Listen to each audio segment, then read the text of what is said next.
Good afternoon from the University of Pittsburgh's Office of Admissions and Financial Aid. My name's Tom Becker.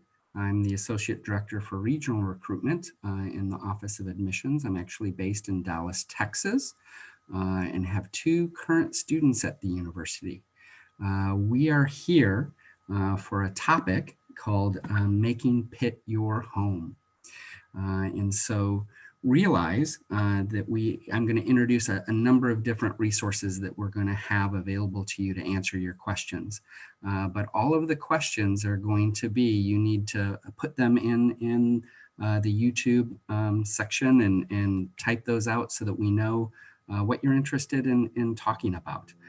Also realize that the way this day has gone so far is that we haven't been able to get to all the questions. So we're going to try to get to as many as we can, but there is sort of a small army behind us that want to get those questions answered for you. So you can text back at the number that you registered for those questions, and we'll get back to you individually.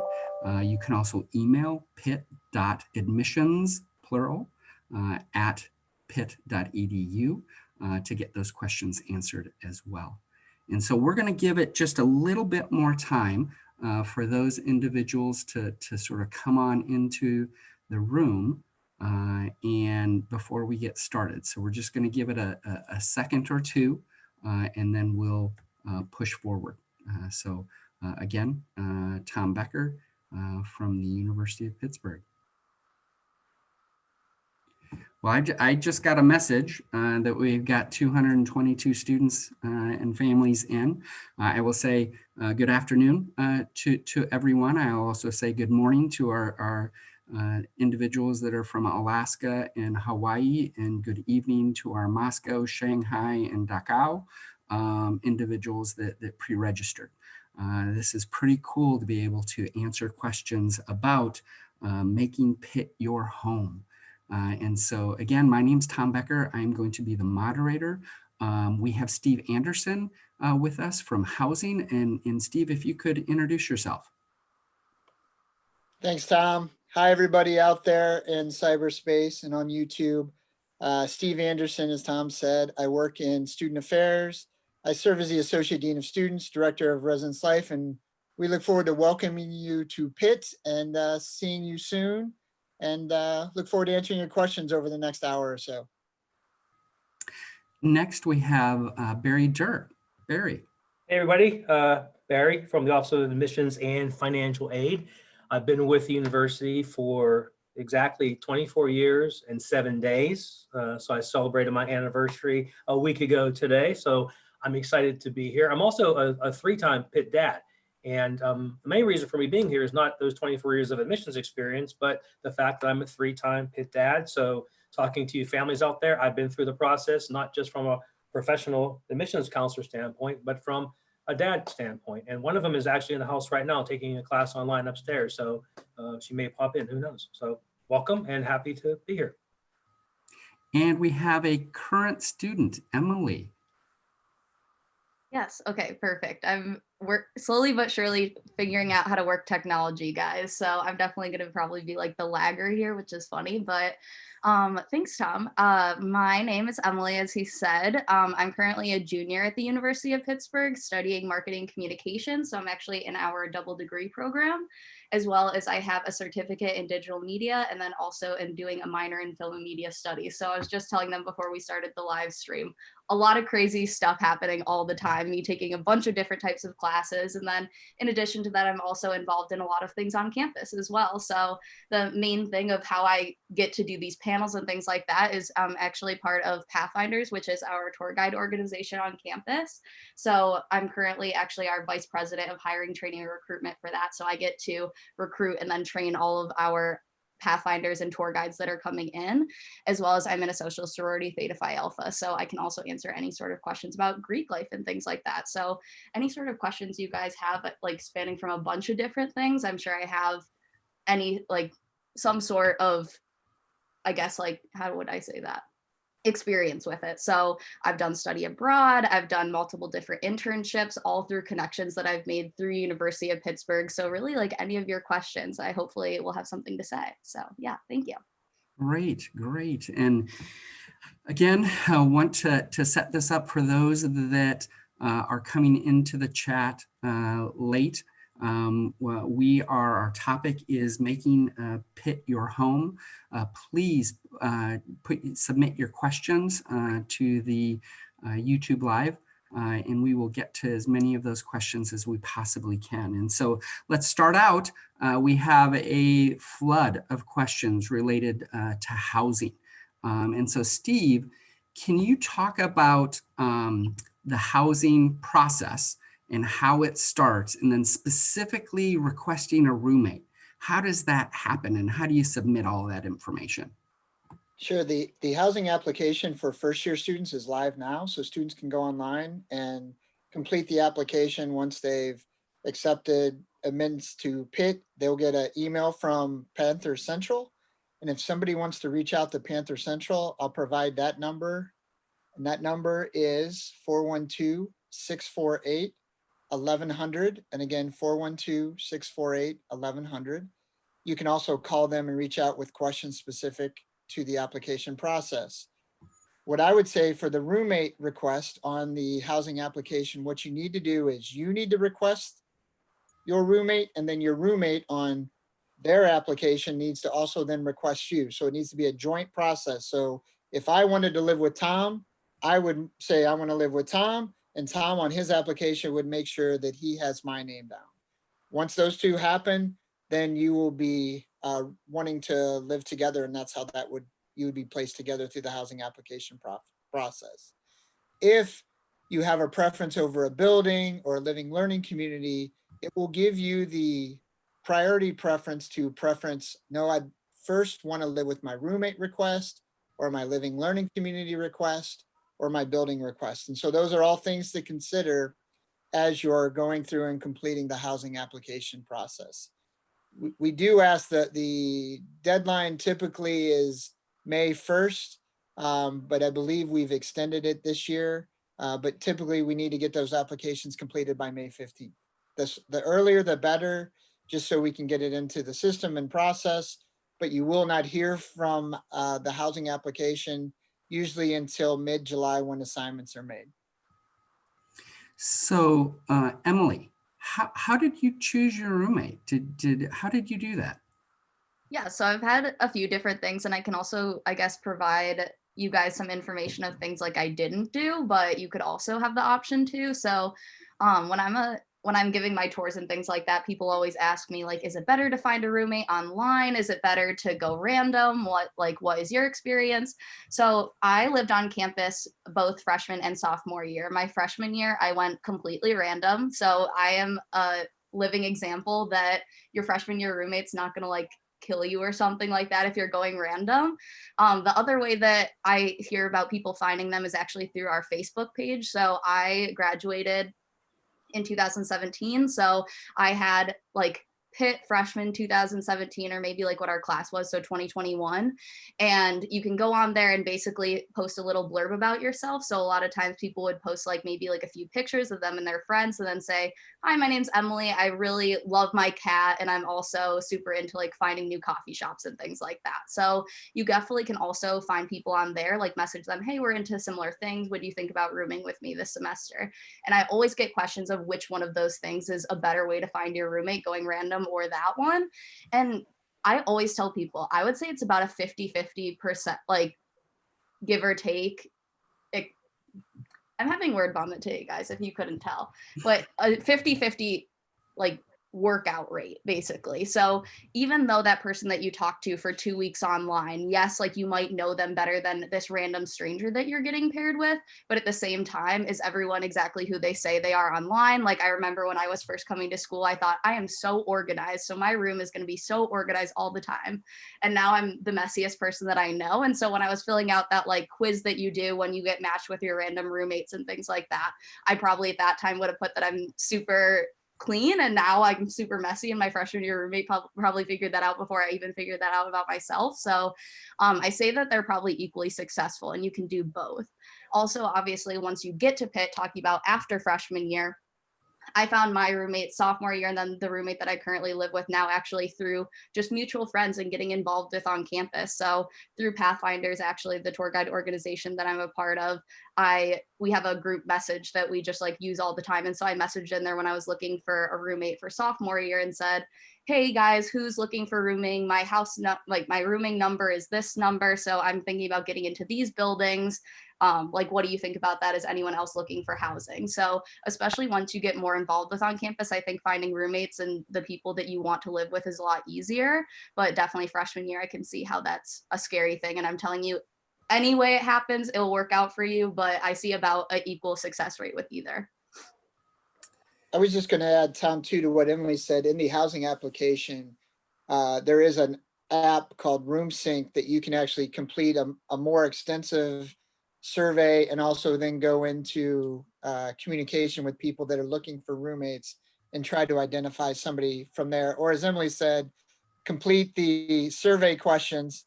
And definitely the key is to have the student complete the survey questions so that, you know, you can get an idea of what are similar interests, so that if people are randomly matched, that they will be randomly matched together with people of similar interest. Want to be able to get to that second question as well. And Barry, I know that we get questions all the time about living learning communities. What is a living learning community? And maybe Steve, how do people connect to that? How big is it? What are some of the options? Sure, Barry?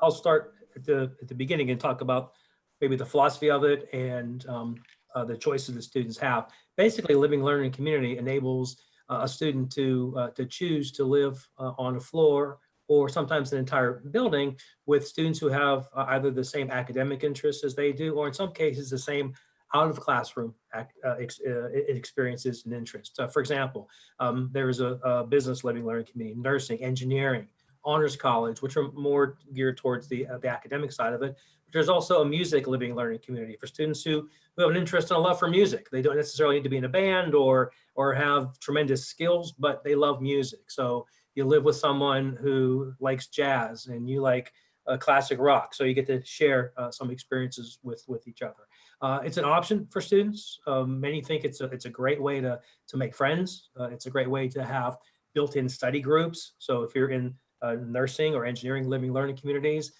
with other freshmen, you're automatically on the same floor with other students in engineering who are taking physics 1 and 2 and chem 1 and 2 and calculus. So you have your built-in study groups right there. So I think those are some of the features and some of the advantages of living learning communities.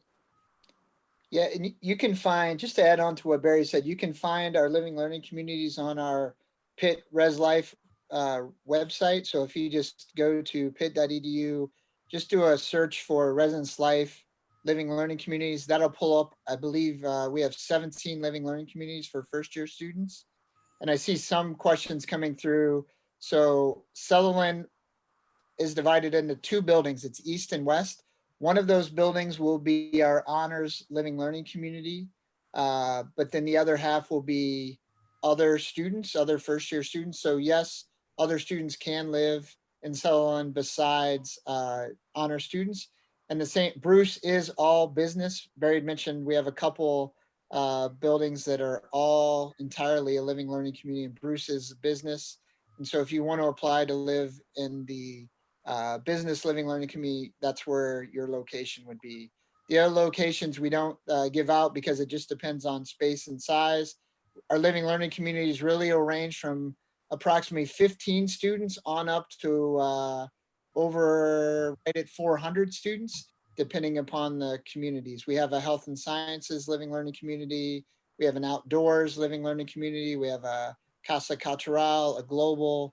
So again, a variety of living learning communities and options. And again, you apply for those through the housing application. So as you're applying for housing, it'll say, do you want to live in a living learning community? If you do, there'll be some options. You get to pick a first and second choice.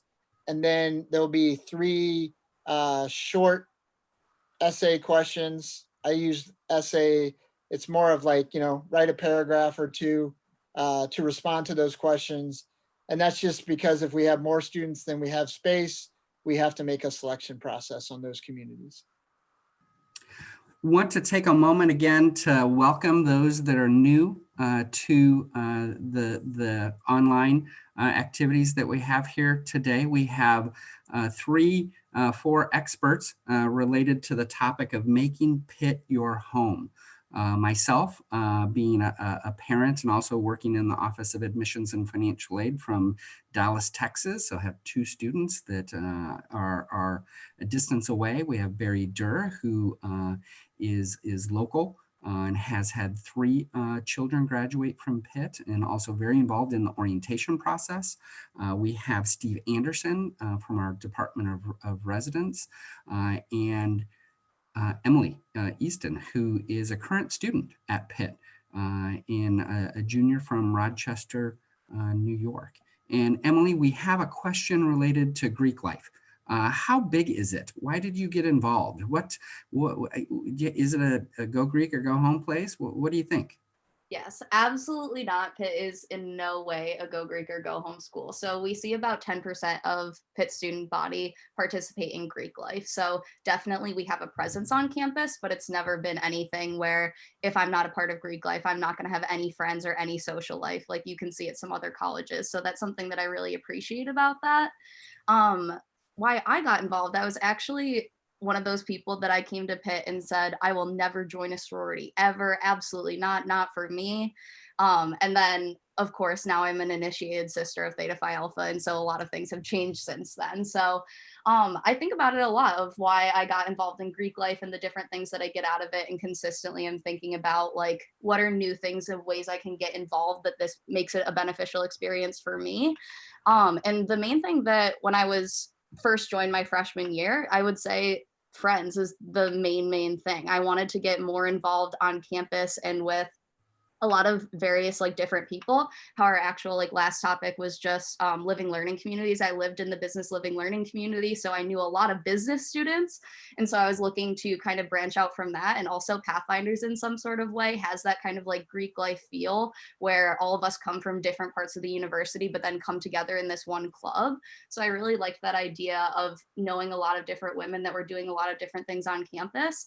And the reason that I stay in Greek life, so that's why I joined, but the reason that I stay is because of the people. And that's what I would say any sort of student organization that you're going to get involved with at any point in time on campus. Yes, you can join it because the topic interests you, but the reason that you're going to stay is because you love the people that are in it and you love what you're doing because of it. So a lot of the people that I've met through Greek life, and that could be in my own sorority, but also just like Pitt Panhell in general, or like the Panhellenic sororities, or like Greek life in general at Pitt, you meet so many inspiring people. And these are definitely like the top people on campus. And by that, I just mean they're always involved. They're super personable. They like really believe in anything that they're doing. I know that one of like my sisters even is one of the biggest like gun violence activists on campus. And so just being able to have a network that connects you to a lot of people that are most of the times doing things like in leadership positions around campus have really inspired me to become a better student and things like that. So that's why I joined, but then also why you stay. Have a number. We're gonna push back into housing. We have a number of questions related to Steve. How is housing actually? How do you place people? Is it a first come first serve? How does that happen? Oh, Steve, you're muted. Thanks, Tom. Sorry about that, everybody. Housing is not first come, first serve. We will place everybody on the same day once applications have been closed. And so it doesn't matter if you apply on March 1 or April 30th. It's just a matter of getting it in before the deadline. Once all the applications are in, that's when we place everybody. So there's not a priority for first year students based upon when your application was submitted or anything along those lines. And so it's no advantage to getting in today versus a week from now or anything like that. So I would just encourage you though to go through the application so that if there are questions, you can reach out, and that you can also just familiarize yourself with all the different opportunities and options that are included. We've talked about the living learning communities, the different buildings that you might want to preference on your housing application. So you can list up to 6 priorities of buildings where our first year students reside. And so just trying to put those into your application, you might have questions. And so making sure you do that sooner than later from that process is helpful to everybody. Two really sort of detailed questions, right, for Steve. What happens if I submit my contract and now I find a roommate that I now want to live with before the deadline, after the deadline? Yep, great question. If you find a roommate before housing assignments have been made, reach out to Panther Central. You can email them or you can give them a phone call and let them know. And again, it needs to be both you and your roommate. So what typically they will ask is both of you to email Panther Central to say, I want to live with Tom. Tom wants to live with Steve. Both those emails come in, they can adjust that on your application. I would say if your application has not been submitted, just go through there, edit your application and put that information in so that Panther Central has that information and can make sure they complete your request. Good deal, good deal. I know that we're going to change topics just a little bit, but we're going to sort of kind of stay in the same range. I always say that in higher education, there's sort of like a Maslow's hierarchy of needs. We need you at higher learning. And to be able to get you to higher learning, we have to do housing real well, we have to do food real well, and we have to do security real well.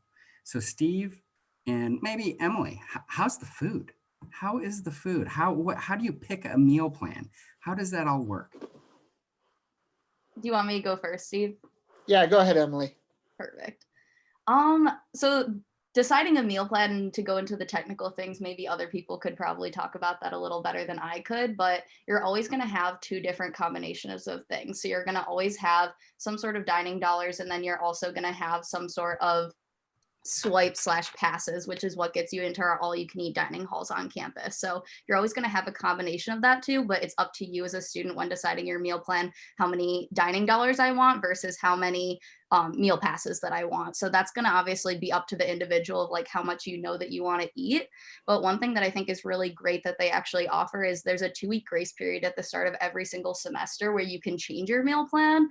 And that I think is the most helpful thing, because you can always think that like something is going to be the right fit for you, but then when you get there and you're actually living it, and obviously for all of you guys that are going to be freshmen, it's a new experience, so you really just don't know, and so you can always change that as well. So that's like something that's really, really nice about it.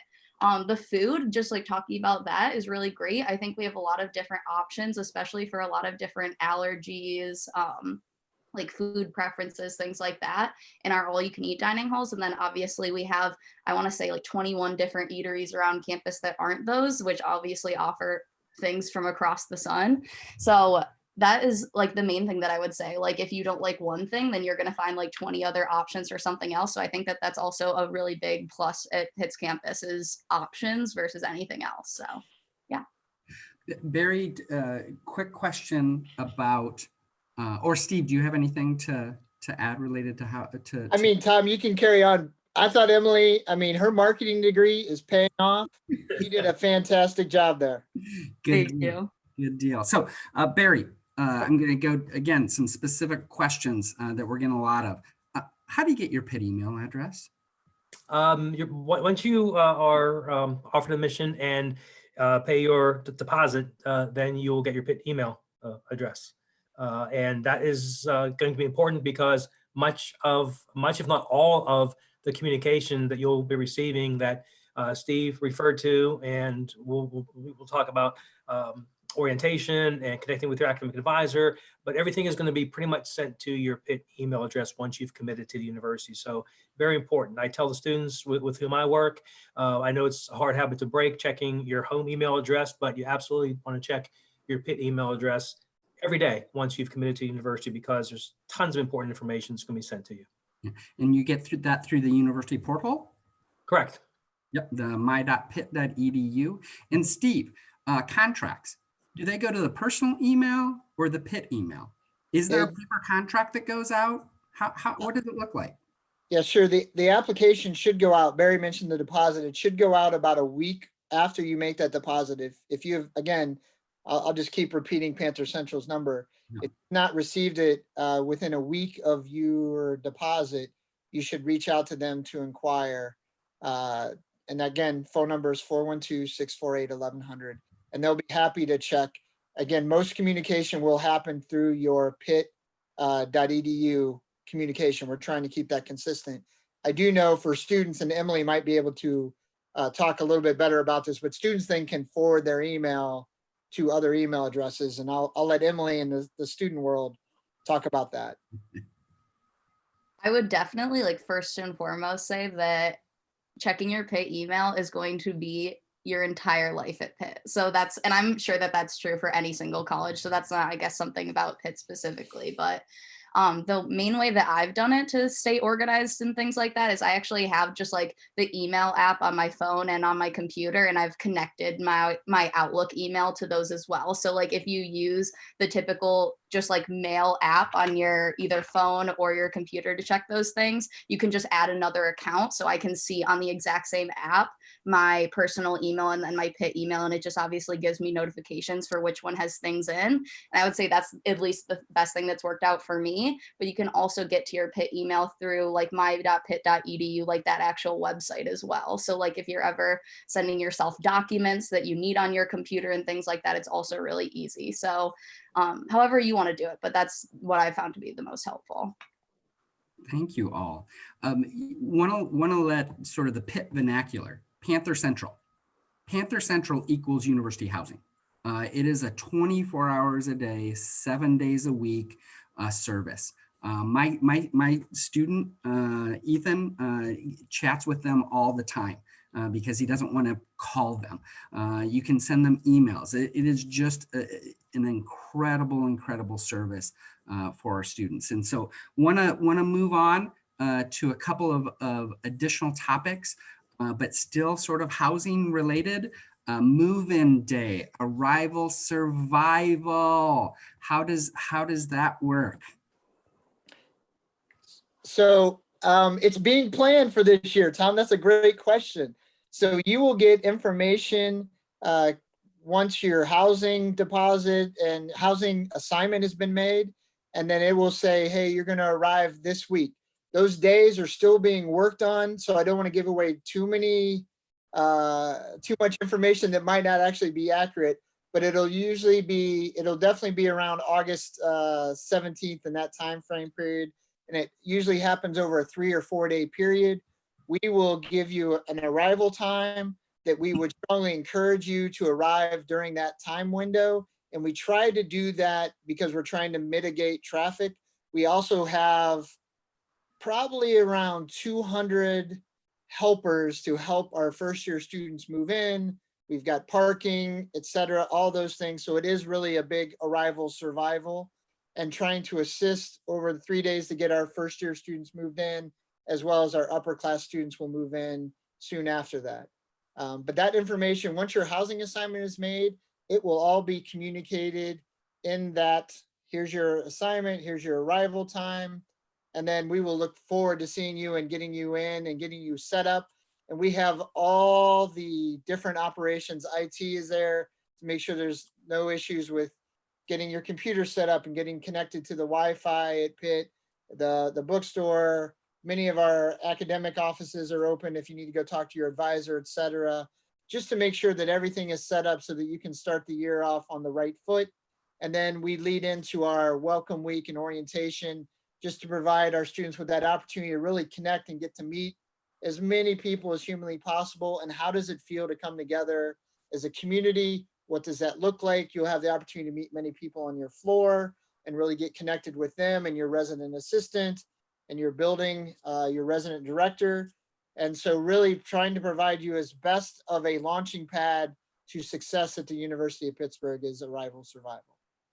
Just a couple of personal anecdotes about that, since I've gone through it a couple of times with my kids.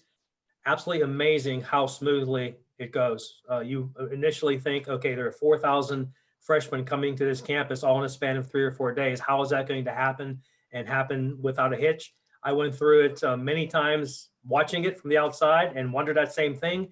And then the times I've done it with my children, Absolutely. As Steve says, if you arrive when you're supposed to arrive and park your car where you're supposed to park it, there are hundreds of people there to help, and the move-in will go so much more smoothly than you could ever imagine. But I can also guarantee it's probably going to be one of the 2 hottest days of the summer. So that's maybe a given. Get It's ready. Amazing. always the case. And I'd also like to reiterate that, I'm in Dallas, right? And so we are traveling 1,000 miles. And how does this all work? Know that housing does have sort of a sheet that we went to Bed Bath and Beyond and just kind of had a register of things that we needed. We did the same thing at Target. And when we arrived in Pittsburgh, we flew in, arrived in Pittsburgh, rented a car, went to Bed Bath and Beyond, and boom, they had our cart. They had everything ready for us. We paid for it. We loaded it up. Did the same thing at Target. Arrived the next morning at our assigned time. I think we had 3 people helping us, along with me, my wife, my daughter. It took us like 1 trip to get all of our stuff up into. They have the elevators all synced. It's a thing. I mean, it's incredible. It really is. Emily, how about you? How was your move-ins? I was gonna say, I haven't experienced that doing it all in one trip, no matter how many people I bring. And I don't know if that's because you have a son or not. So for the girls that are watching, you may or may not have to do maybe even 2. So not like that anymore, but I've never been able to do it that efficiently. So that's actually really awesome. But yeah, I think that move-ins definitely at Pitt, at least I've never found anything that's like out of place. Every single thing that I feel like we ever do is super organized, and how they were talking about, you show up at a certain time, you move into your residence hall. A lot of the times I know that your like resident assistants will like greet you. Like I remember when I came for my move-in day when I lived in Bruce Hall freshman year, that's the day that I got to meet my RA and things like that. So it's obviously a scary time because you like don't really know what to expect, but also super exciting. So yeah, I think what everyone else said was a solid answer as well. There's so much going on that week, and I know often I get a question about, what about my books? How do I get ready for classes? And actually, I don't know if Emily, if you did this, but you can actually, there's actually a process where students can order their books and pick them up all bundled up and ready to go during that first week. Did you do that, Emily? Or know of students who did? I haven't, but I know basically almost like I would say the majority of people on campus, that's how they go through and get their books, because there's also something on that program that basically you can search by your class. So I'm taking these classes. So before you've even talked to your professor, maybe even you haven't gotten the syllabus from them yet, you haven't gotten any sort of like email contact from them before you go to class the first day. It's already in the system of what textbook they're going to ask on that first day. So if you're one of those people, oh my gosh, I need it right away. That's one thing that I think is really awesome about that program in particular, that since it's through the University of Pittsburgh, they already know what textbooks you need, and then you can all go through them and basically just go, I'm taking these classes, tell me what textbooks I need, make that your cart, and then pick them up and like very soon after at the university store. So more than anything else, very, very convenient for sure.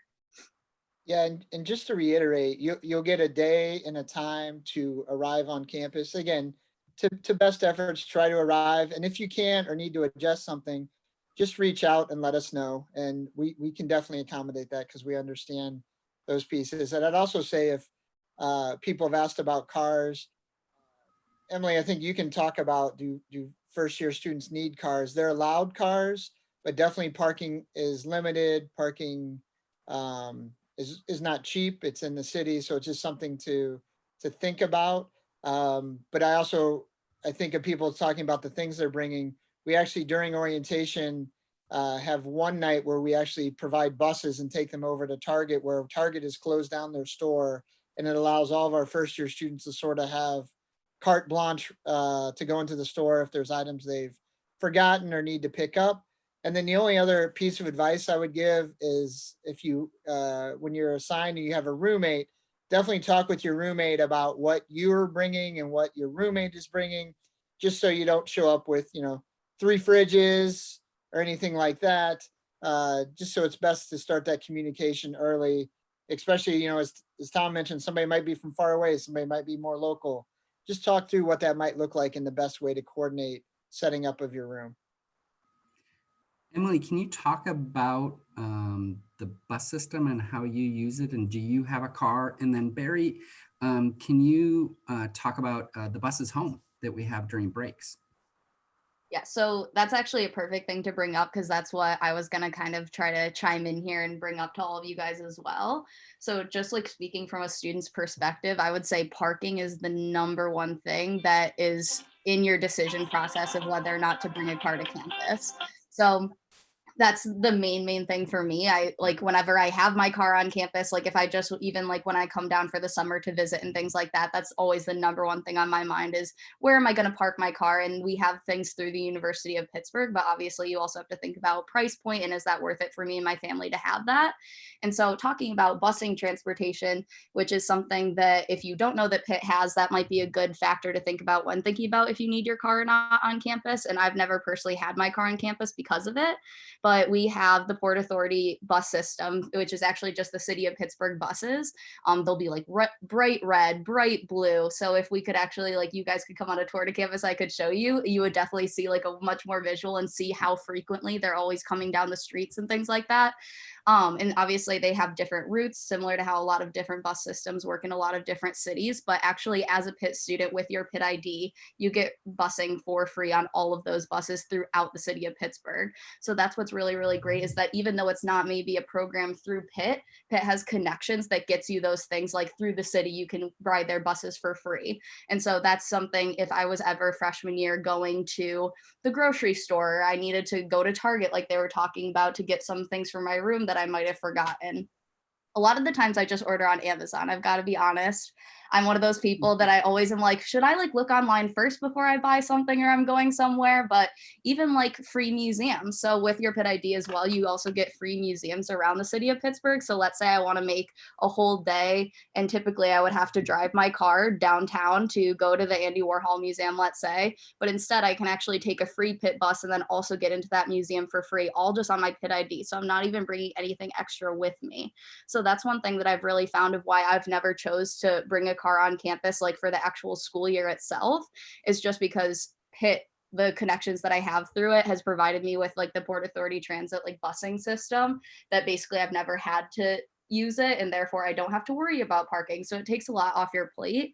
And then also just like I know that as a freshman you're always thinking about what like I'm going to bring my car and like what should I be doing, but especially like throughout my time at Pitt as I've been obviously like you make more friends, you get involved in different organizations and things like that.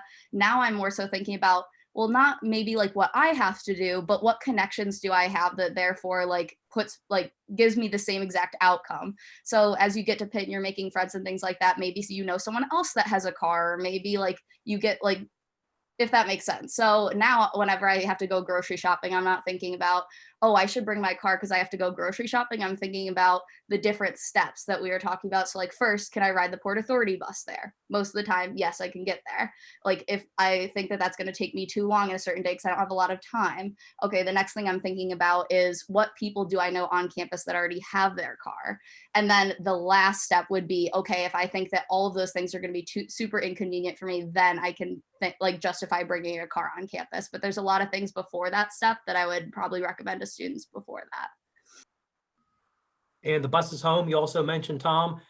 It's a great way for our students to head home for the holidays, typically for the winter break and for spring recess. There are certain concentration areas, Philadelphia, the DC, Virginia area, where we have lots of students from, for example. And the university does provide buses home for the holidays. It's very cost effective. I think parents probably love it more than the students do because they don't need to drive to campus and pick up their kids and load the car up and head home. The buses do all of that. It's a great feature for students. And I know those are a couple of the areas where we do send students to. Steve, maybe you know some other areas that the buses home go to.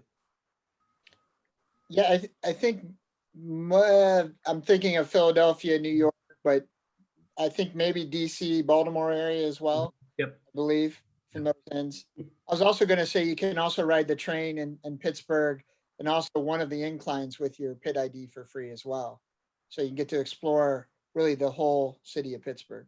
And those that will be flying into the university, the 28X, the airport flyer, again, just show your ID.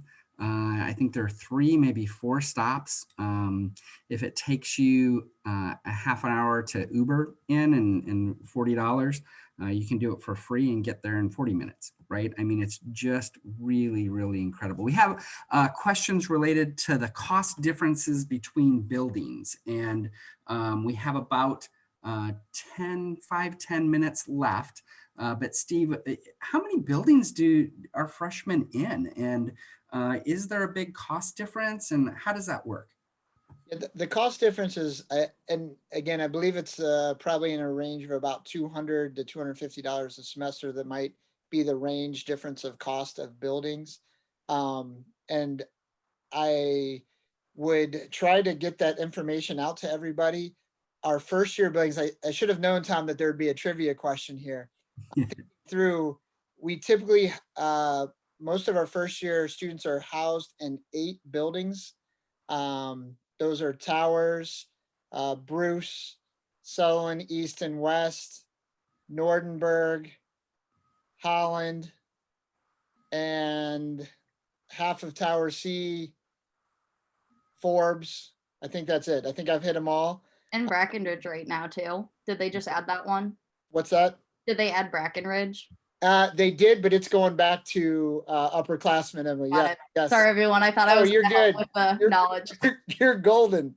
That's I should have known Tom was going to come up with a great stump me question. I gotta do that. Come on, I wouldn't be a good moderator. Let's go. I'm going to I will make sure I get that information out, and we can share that with the group of where those housing rates are posted. Awesome. Good, good, good. So I do want to two items that I want to make sure that, because we had a whole bunch of questions related to housing packets and some of those details. So those that are coming new to the sessions, or maybe we talked about that earlier, know that housing packets are going to come to your Pitt email. Okay, so you'll need to go after you've deposited to the university. Give it a business day, and you should be able to go into your my.pitt.edu student portal, and email should be set up for you. You'll click on the email, and that contract should be there. Again, probably a week to, I would say 2 weeks after being offered, accepting your deposit to the university. That should be there. It's not going to be an overnight. I get students all the time very excited that they've deposited and they want to do that next step.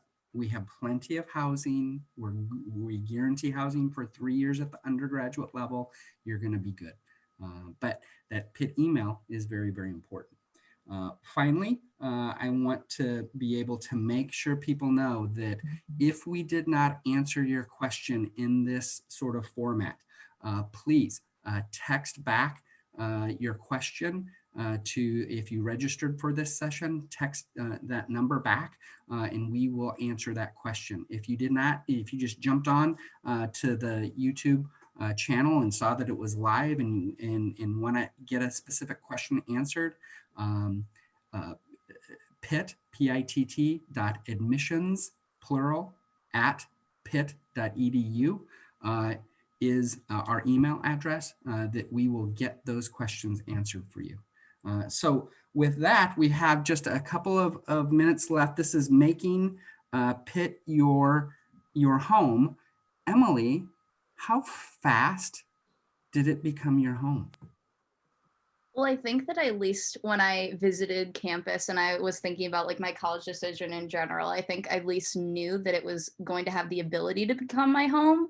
So I think that for a lot of you guys, maybe you're uncertain and you're like, Pitt isn't my home yet. Well, you haven't lived there yet. So it hasn't, I guess, like settled in for you, but definitely I would say maybe like give it a single semester and it starts to at least become normal to you. And then by the end of your first year, 100%, like I think that you'll know whether or not it's your home or not. And obviously the people that I want coming to Pitt would also feel that way. So for some it might happen a little sooner than others. I know that depending on how quickly like you get involved on campus, or obviously like the workload, how much of like a bigger stress that is for you when coming out of high school. Like there obviously is a lot of different things that are like working against or for it becoming your home, but at the same time, like if it's the right fit for you, it will happen either way. So definitely, like I would say give it at least a semester, but probably like by the end of the first year, like you'll know. And it obviously like has become my home, and every single person I ever talk to that loves Pitt, that's what they say about it as well. So Barry, any last minute put your dad hat on pieces of advice? It's an exciting time for not just the students, but I think the entire families. You're going to see your your kids head off, and they're going to grow up, and they're going to mature. They're going to take on responsibility. They're going to make friends. They're going to grow, and with every passing month, every passing semester, you're going to see the amazing influence that this university will have on them as students, as people, as members of the community. I watched mine grow and mature and become amazing young men and young women. And I am absolutely so proud of them. And I know that I had something to do with that, and their mom had something to do with it, but University of Pittsburgh had a lot to do with that as well. So hail to Pitt, and welcome to the Pitt family, everybody. Steve, last thing with housing. We had so many questions related to housing. Thanks, Tom. Yeah, two things I would say. One, we didn't talk about this, but if you enroll, pay your Pitt deposit and pay your housing deposit before May 1, you get your 3-year housing guarantee. What that means is you're guaranteed housing on campus for 3 years. And then the last thing, I just would go back to something Emily said. It's not about the building you live in. It's really going to be about the people that you will meet, that will make your community and go on this journey with you, because there is no other time quite like college in our lives, and especially that first year of college.